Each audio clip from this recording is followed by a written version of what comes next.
Pastas et pastas d'espoir, bonsoir, je m'appelle Sou et aujourd'hui nous allons parler de la confiance en soi et voir quelques clés pour obtenir cette fameuse confiance en soi.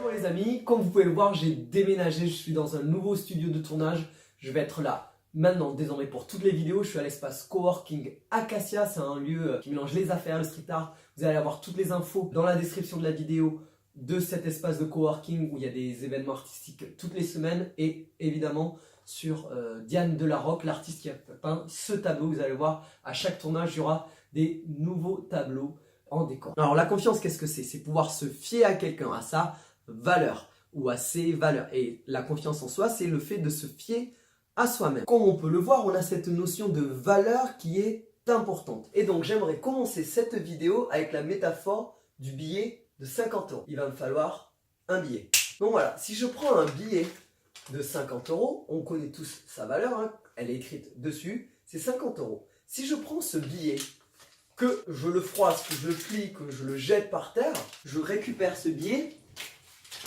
sa valeur sera toujours 50 €. Et là, c'est un point extrêmement important à comprendre sur la valeur de ce billet. Vous êtes comme ce billet, on peut vous froisser, on peut vous jeter au sol, on peut vous insulter, votre valeur ne changera pas. Vous êtes unique, vous êtes formidable, vous êtes en vie, vous êtes quelque chose de précieux. Quelles que soient les choses que l'on va vous faire, votre valeur ne change pas. Et donc, vous devez avoir confiance en votre propre valeur. Comme on a pu le voir juste avant, l'entourage va être très important pour cette notion de valeur. Il va falloir donc que vous vous entouriez de personnes positives et qui vous mettent en valeur. Si à un moment donné, vous ressentez une baisse de confiance en vous, c'est peut-être dû à un entourage qui ne vous met pas en valeur. Sachez vous entourer de personnes positives et de personnes qui vous mettent en valeur, qui reconnaissent votre valeur, qui savent que vous êtes quelqu'un d'important. Si une personne ne vous met pas en valeur, elle ne mérite pas d'être dans votre entourage. Ensuite, dans cette notion de valeur, il y a donc le fait de se connaître soi. Et il est important du coup de faire une activité qui vous mette en valeur. Si vous pratiquez des activités qui ne vous valorisent pas, il est évident que vous n'aurez pas confiance en vous. Trouvez une activité que vous aimez et qui vous mette en valeur. Il y a donc quelque chose de très important pour avoir de la confiance en soi, c'est de connaître ses forces, mais aussi d'accepter ses faiblesses. Vous ne pouvez pas avoir que des forces. Il va falloir donc que vous acceptiez vos faiblesses et que vous mettiez en valeur vos forces. Et enfin, la confiance en soi est extrêmement liée au fait de s'aimer soi. Il faut que vous vous aimiez.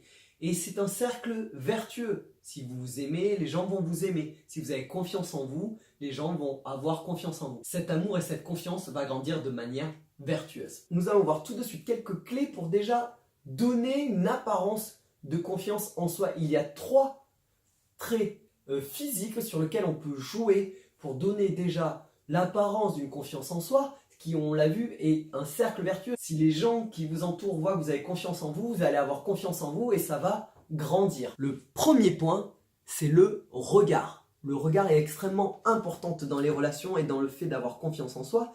Ici, ne baissez pas le regard. On voit les personnes qui ont le regard fuyant ou vers le sol, on dénote une certaine peur, un certain manque de confiance en soi. Quand vous discutez, quand vous êtes dans un projet, il y a toujours le regard fixe, le regard droit devant vous ou bien le regard vers la personne à laquelle vous discutez. Ça, c'est le premier indice. Le deuxième indice, c'est au niveau de la ligne d'épaule. On le voit, c'est quelque chose d'animal, de quasi instinctif. Quand on a peur, on va se voûter, se protéger dans une position un peu fétale. Et du coup, c'est encore une fois une sorte d'indice de peur et donc qui peut être un indice de manque de confiance en soi. Donc à l'opposé, quand vous voulez projeter une certaine confiance en soi, vous allez remonter le menton, ouvrir les épaules. Regard honnête, franc, déterminé, des épaules légèrement ouvertes, le menton tenu. On ne regarde pas le sol et on ne voûte pas. Troisième indice physique sur lequel on peut jouer pour la confiance en soi, c'est la tonalité de sa voix.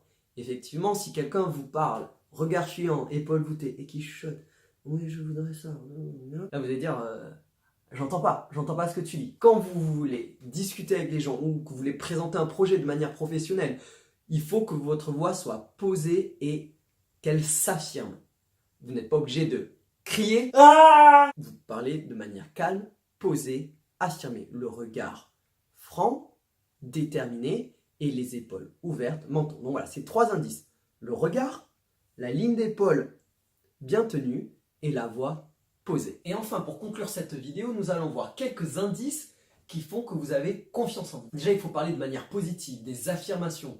Toujours essayer de voir le bon côté des choses, ça va faire grandir la confiance en vous. Ensuite, c'est important que vous arriviez à vous persuader que vous avez confiance en vous. Si vous n'avez pas confiance en vous, si vous ne vous aimez pas, qui le fera avant vous? Vous êtes le seul à pouvoir définir votre propre valeur, votre propre amour, votre propre confiance. Et ensuite, comme on l'a dit juste au début, ça va grandir. On l'a vu un peu plus tôt, la forme du discours est importante. Quand vous voulez gagner en confiance en soi, votre forme du discours est importante. Il est important de savoir dire non. Il est important de s'affirmer. Il est important de demander les choses que vous désirez. Si vous ne demandez pas, vous n'obtiendrez pas. Et un petit détail important dans le discours de la confiance en soi, vous n'avez pas besoin de vous justifier. Si vous avez confiance en vous, ne vous justifiez pas. Parce que ce que vous demandez ou ce que vous faites est en accord avec vous-même. Vous n'avez pas besoin de vous justifier. Voici quelques petits exercices pour terminer cette vidéo pour augmenter sa confiance en soi. Essayez le test de demander tout simplement dans la rue, demandez l'heure, demandez au restaurant une question en particulier, affirmez-vous ce que vous voulez manger. Quand vous êtes dans un groupe d'amis, affirmez votre opinion, dites ce que vous voulez. C'est pas grave si votre opinion ne sera pas prise à ce compte en ce moment-là, mais il est important que vous vous exerciez à vous affirmer, à poser des questions et pas forcément vous justifier. Et n'oubliez pas quand vous êtes justement dans des relations sociales d'utiliser les 3 indices. Quand vous allez affirmer votre opinion, gardez le regard non fuyant, les épaules bien alignées et de bien poser sa voix. On a vu aussi qu'il était important de connaître sa valeur. Et une très bonne manière de connaître sa valeur, c'est de faire une activité sportive, de faire du sport. Pas forcément les championnats du monde d'haltérophilie ou d'athlétisme, mais une petite activité sportive, ça va vous redonner confiance en vous. Pourquoi? Parce que le sport est une bonne activité qui vous donne la valeur de votre travail, la valeur de votre corps, c'est important. Ou une activité artistique qui va vous donner la valeur de vos capacités intellectuelles ou créatives. Trouvez une activité qui vous mette en valeur. J'espère que cette vidéo vous a plu. Si vous manquez de confiance en vous, n'hésitez pas à m'écrire en commentaire, j'essaierai de vous aider. Envoyez cette vidéo à des gens qui n'ont pas confiance en eux. N'hésitez pas à me suivre sur mes réseaux sociaux, Instagram, soutaille.fr, sur mon site internet, soutaille.fr, sur ma page Facebook, soutaille passeur d'espoir. Merci de m'avoir écouté jusqu'au bout, soyez le mouvement et répandez la lumière. Ciao!